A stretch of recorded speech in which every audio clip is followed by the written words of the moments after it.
Hi everybody, Dr. Zach here. Today's video is going to be a little bit different. I'm not going to be spending as much time diving into the latest research on the COVID-19, the latest data about the vaccines, the information about whether one mask is enough or whether we should do 2 or 3 or an entire box. I've had several people asking me recently, hey, what can we be doing? How can we be sharing information with those that we care about actually building our immune system and keeping it strong? So I'm going to focus on that today.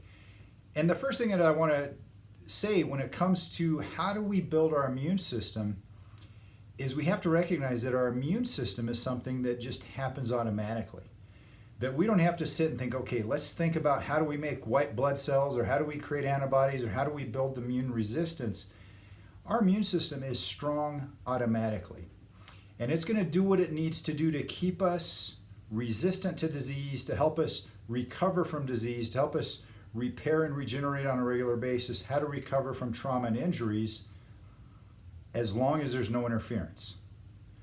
So the key to a strong immune system is not interfering with letting the immune system do what it was designed and created to do. And really, that's the secret to health in general, right? That if you think about health is our natural expression, that we're created to express health. And as long as nothing interferes with that, that's what we do.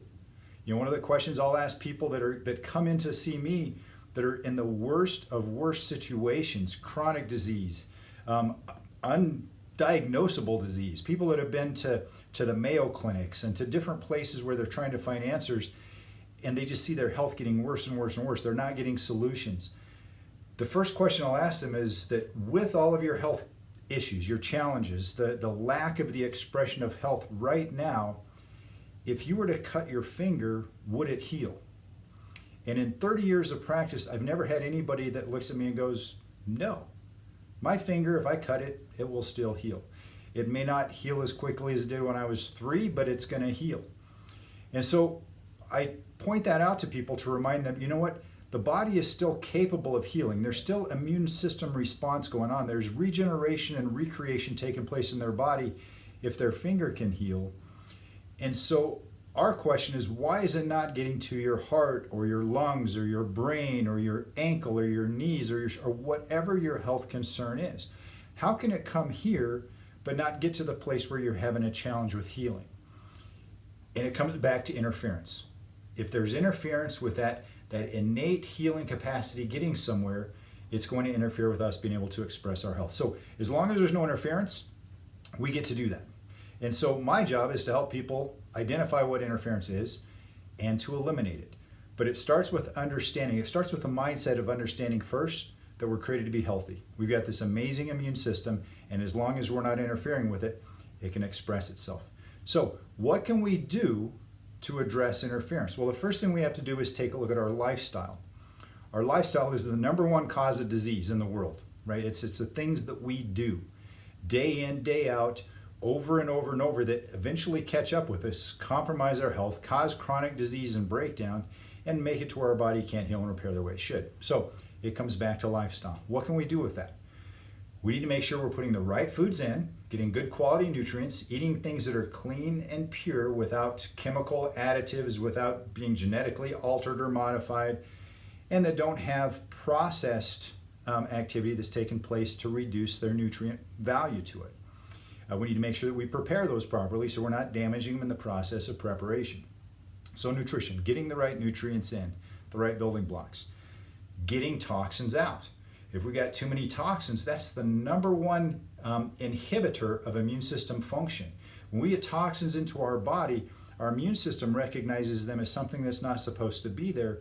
So it's going to launch a campaign to actually go after those. So it's kind of like when we have toxins in our body, they're like little fires that are going off, and the immune system is putting all of its energy into putting out these fires, and it can't be doing the healing and repairing in other areas that it needs to. So we have to eliminate the toxins, primary of which are going to be inflammatory products. So inflammatory foods, medications that we take that cause inflammation, anything that's going to acidify our body, which unfortunately in the last 12 months, when we're breathing through filtration, when we're actually inhibiting the normal intake of oxygen into our bodies and actually retaining and holding the carbon dioxide that's supposed to be coming back, that acidifies our body. That acidification takes and compromises our immune system. It makes it to where our immune system has to focus its energy on putting out fires instead of healing and repairing. So we need to make sure we're getting plenty of oxygen. And that's where exercise is good, getting some walking activity, going out to get some fresh air. And when you can do it without a mask. That's the way we're created to be.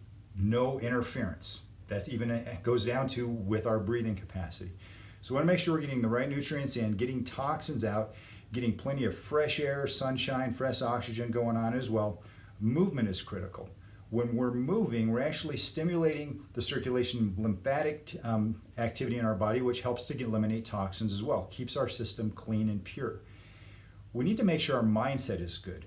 It's actually shown that when we're anxious, when we're alone, when we're scared, when we're in shame, regret, anger, bitterness, resentment, any kind of a negative emotional state, it compromises our immune system. So we need to make sure that we're focusing on what's pure and positive and good and noble and things that are worthy of praise. Anytime we can be going to a place of gratitude, that actually is going to increase our body's immune system function. And one of probably the most overlooked component of it, and this is where we come in and really can start putting all of these pieces of the puzzle together, is making sure that there's no interference between your brain, which orchestrates every function in your body. It processes every thought, every emotion. It actually is in control of your immune system. Make sure that your brain can communicate to your entire body. And in order for that to happen, we have to make sure that the alignment of your spine is the way that it should be, because if we have misalignment of the spine, it can cause nervous system interference, and that actually impairs with the signals from the brain communicating to the body, telling it what it needs to do. So if we can be doing these practices, that actually allows the immune system to do what it is intended to do. That's a strong immune system. That's what we're born with. So with that in mind, create a lifestyle that nurtures the natural expression of health. Stay away from anything that's going to inhibit that or interfere with that, and then celebrate the health that you get to enjoy. Hope that gives you some things to think about, but even more importantly, some things to incorporate into your lifestyle plan. If you need any help with that, that's what we do. That's what we're here for. So this is Dr. Zach. Until next time, God bless you guys and make today amazing.